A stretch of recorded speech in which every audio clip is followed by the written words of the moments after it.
¿Qué tal, amigos? Ya nos encontramos aquí en su programa Enfoque Legal y el día de hoy tenemos la presencia de un invitado súper especial con quien vamos a tratar un tema también súper importante. Se trata del Magíster Edward Cayotopa Luna, que como mencioné es Magíster en Justicia Constitucional y Derechos Humanos por la Universidad de Bolonia, entre otras especialidades en diversas casas de estudios internacionales. ¿Cómo estás, Edward? ¿Cómo estás, Yolanda? Muchas gracias por la invitación y también a CBN TV por permitirme este espacio. Muchas gracias, Edward, por estar aquí. Y como mencionamos, queremos tratar un tema súper importante que es la inteligencia artificial generativa. En base a tu experiencia como abogado, ¿qué nos puedes comentar sobre ese tema?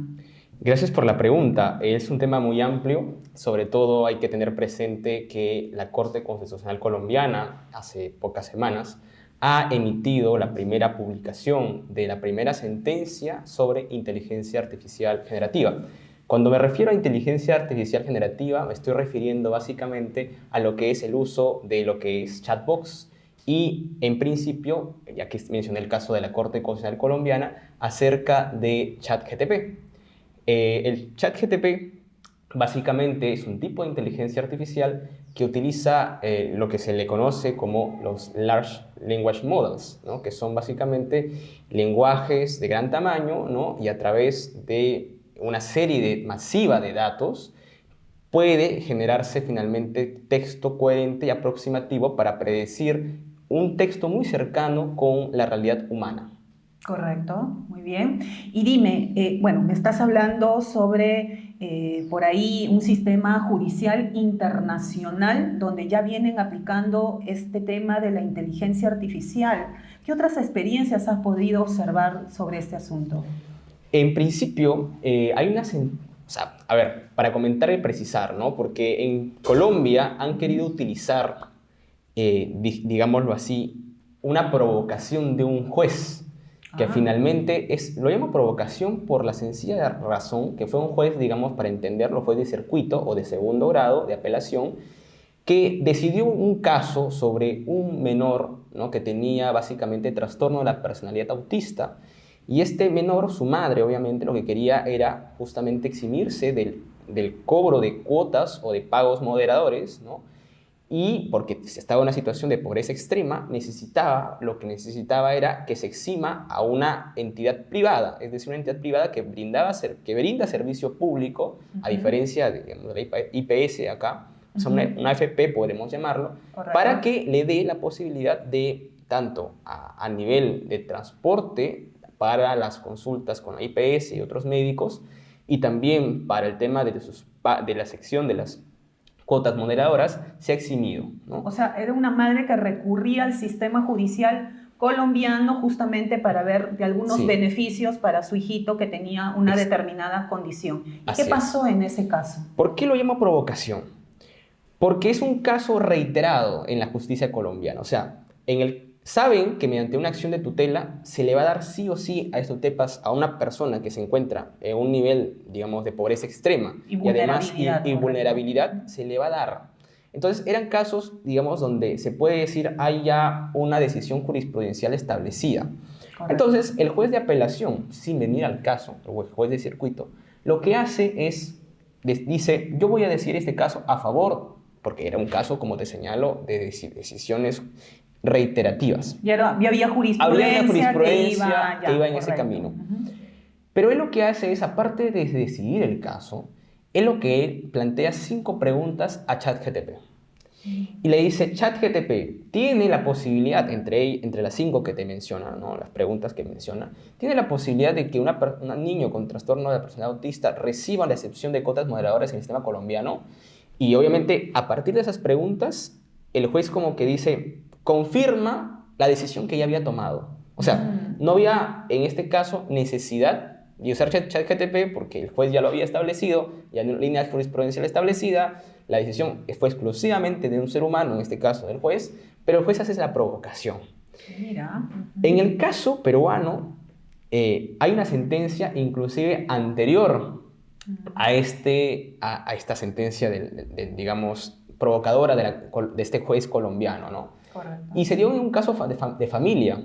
Pero ¿por qué nosotros, a diferencia de Colombia, no hemos tocado el tema? Porque este juez peruano, ¿no? Incluso ustedes pueden verificarlo, digamos, en diversas plataformas de medio de búsqueda, lo que hace es básicamente no decide el caso, sino utiliza la fórmula matemática a través de ChatGPT para que un caso sobre de familia pueda atribuirse el tema pensionario al que lo estaba solicitando. Pero, o sea, me estás hablando de que ya sistemas judiciales, en el caso de Colombia, los jueces ya están recurriendo a la inteligencia artificial para poder definir o sentenciar un determinado caso, y que incluso acá en Perú también ya se ha realizado así. Pero eso no es riesgoso. La inteligencia artificial por ahí no podría tener algún tipo de error o algo así. Sí, en efecto.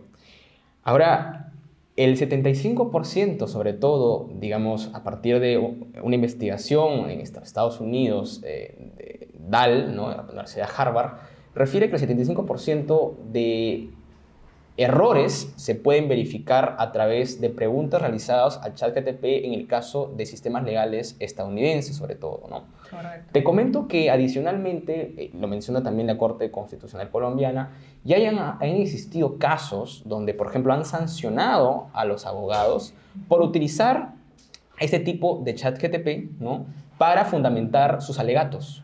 Y el Tribunal de Nueva York, por ejemplo, en el caso que estoy mencionando, el caso es Mata versus Avianca, y el abogado que utilizó esto es Steve Schwartz, ¿no?, fue básicamente penalizado porque utilizó, digamos, jurisprudencia, ¿no?, precedentes, entre comillas, que se había inventado ChatGPT. Y estos riesgos, obviamente, porque ChatGPT, y lo dice bien OpenAI, que es el que lo ha creado, no está definido para sistemas legales. Claro, porque estamos hablando de que, bueno, existe tanta jurisprudencia y encima también la norma es cambiante, Claro. se deroga, Claro. y por ahí podría, en un caso, de repente, en un caso concreto, de repente podría servir como de ayuda, ¿no? Así De orientación, pero para tomar decisiones en casos de repente muy delicados, donde haya una información de repente también delicada, es mucho riesgo. Sí, justamente el 75% de errores que podían establecerse hablaba de lo que se conoce es las hallucinations, ¿no?, que son las alucinaciones. Correcto. Como ChatGPT no ha sido diseñado para, digamos, eventualmente verificar la correcteza, ¿no?, o la precisión con la realidad de la afirmación verdadera o falso, no funciona así, sino básicamente funciona a través de datos, como te señalaba al inicio, de un sistema aproximativo de la predicción de la coherencia del lenguaje humano, ¿no?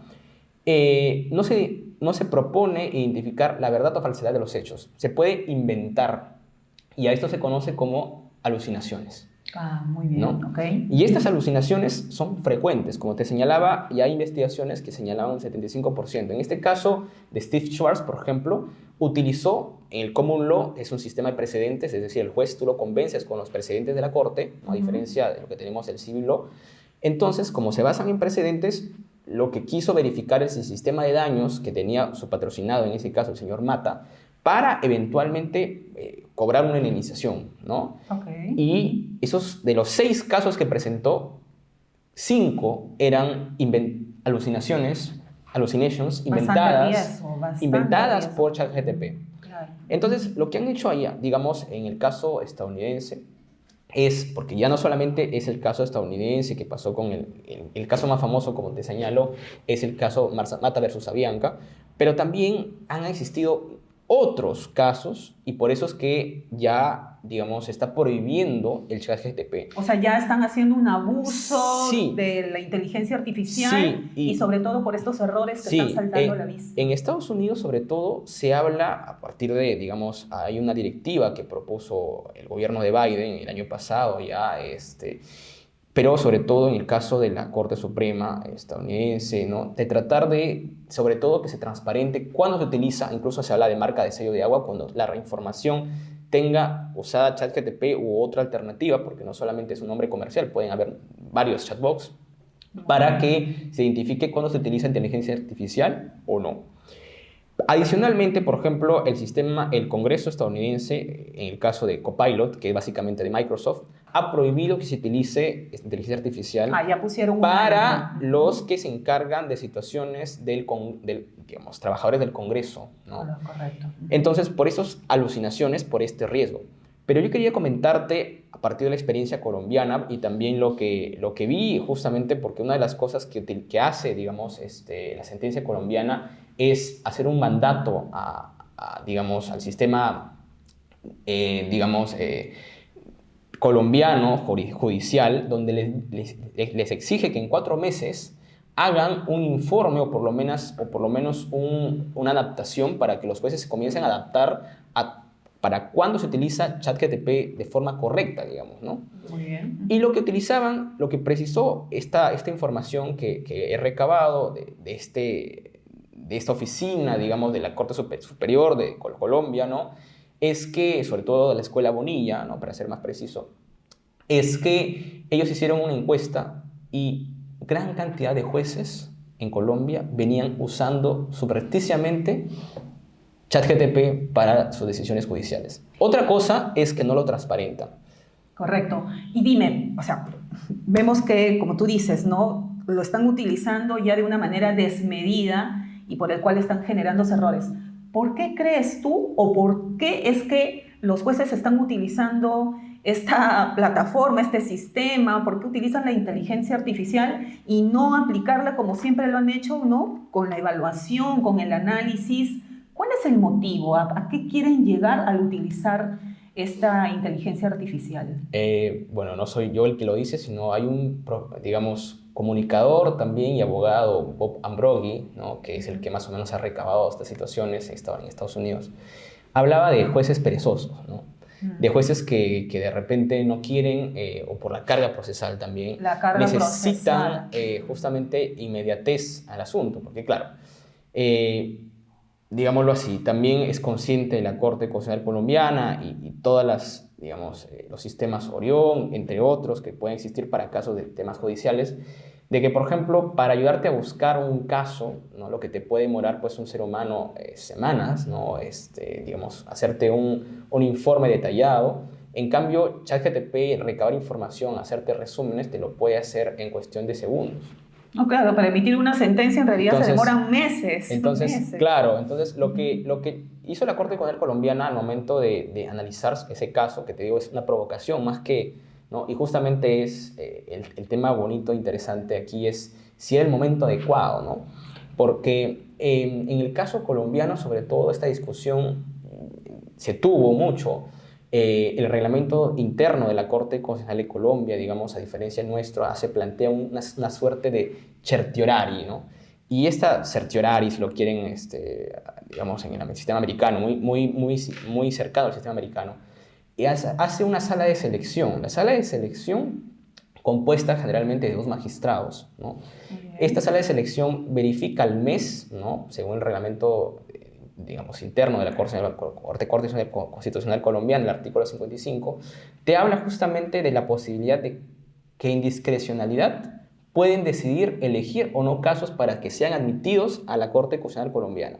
En un primer momento, la sala de selección dijo, no, este caso yo no lo voy a ver, porque no es el momento, no quiero regular. Ya hay como 9 proyectos. O sea, ya está normado de que puedan, en qué casos o en qué momento ellos puedan utilizar la inteligencia, algo así. No, lo que se ha hecho es no prohibirlo, porque para precisar, esto es una sentencia de la sala segunda, no es de la sala plena de la Corte Constitucional Colombiana, que está compuesta por 9 magistrados. Realmente esta es una decisión de 3 magistrados, no es una sentencia de integración o un precedente, por así decirlo, para que se entienda en nuestro medio, ¿no? Y lo que ha hecho es prácticamente precisar una serie de principios orientadores, ¿no? Para el deber, que ellos le llaman también el deber de claridad, ¿no? A efectos de que los jueces no haya una situación desbocada, ¿no? Que no se les vaya de las manos. Pero hay una situación adicional que el ponente digamos, de esa sentencia o los 3 magistrados han querido precisar que es una sentencia orientadora para el Poder Judicial colombiano. Muy bien. No es, digamos, para el tema del Congreso, que ya hay proyectos, digamos, en trámite, ¿no? Hay como 9 proyectos en trámite en el caso de la Corte Ahí no se de aplica. Colombia. Ahí no se aplica. Exclusivamente lo ha hecho para la Escuela Jurídica Bonilla y también para el Poder Judicial colombiano, porque sabe, ¿no? Como te señalaba, a partir de estas encuestas que trataban que los jueces aplicaban ya ChatGPT, aplicaban otros servicios, inteligencia artificial, pero tenían miedo a las responsabilidades. Claro. Lo que debe efectivamente pasar aquí.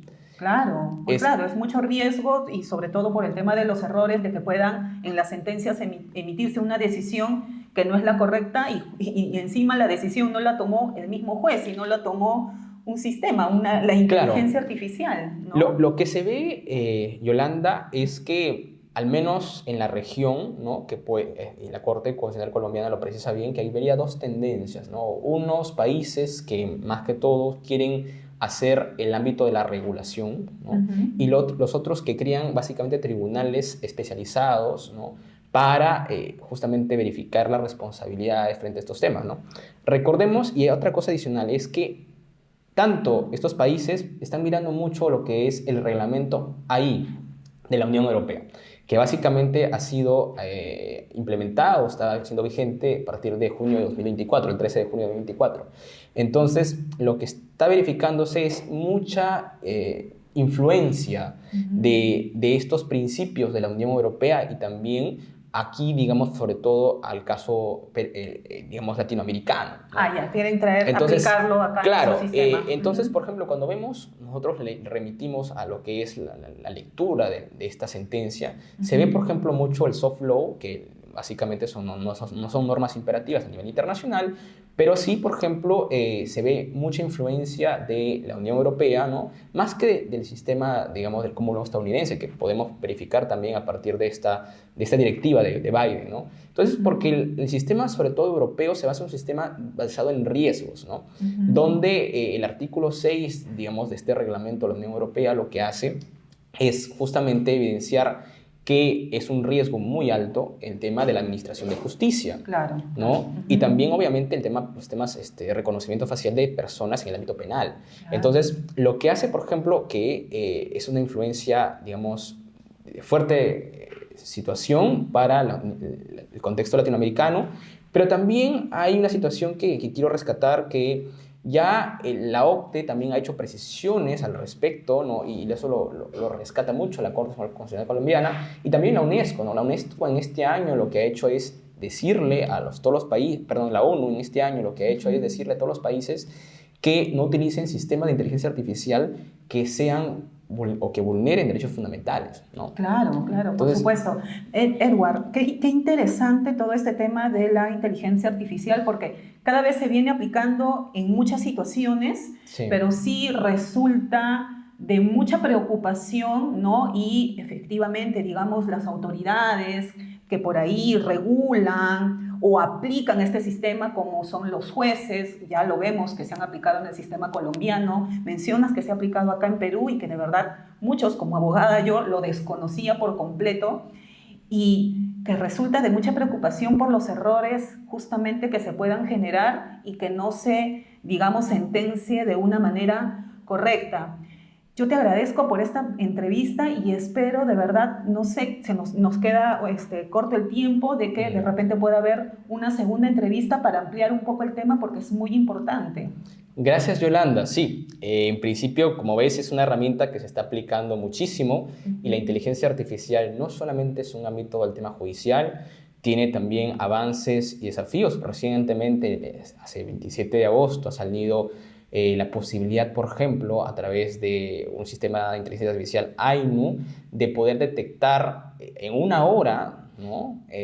Cuando una célula ha sido infectada de cáncer o virus. Entonces, todas las posibilidades que se pueden haber, pero claro, tenemos... Cada vez se va extendiendo, se va mejorando, porque entiendo, como tú mencionas, hay un buen porcentaje de errores, sí, pero muy interesante. Perfecto, Yolanda. Edward, te agradezco por esta entrevista. Espero contar con tu presencia una próxima vez. A ti, Yolanda, muchas gracias y también a CBN. Muchas gracias, amigos. Nos vemos pronto.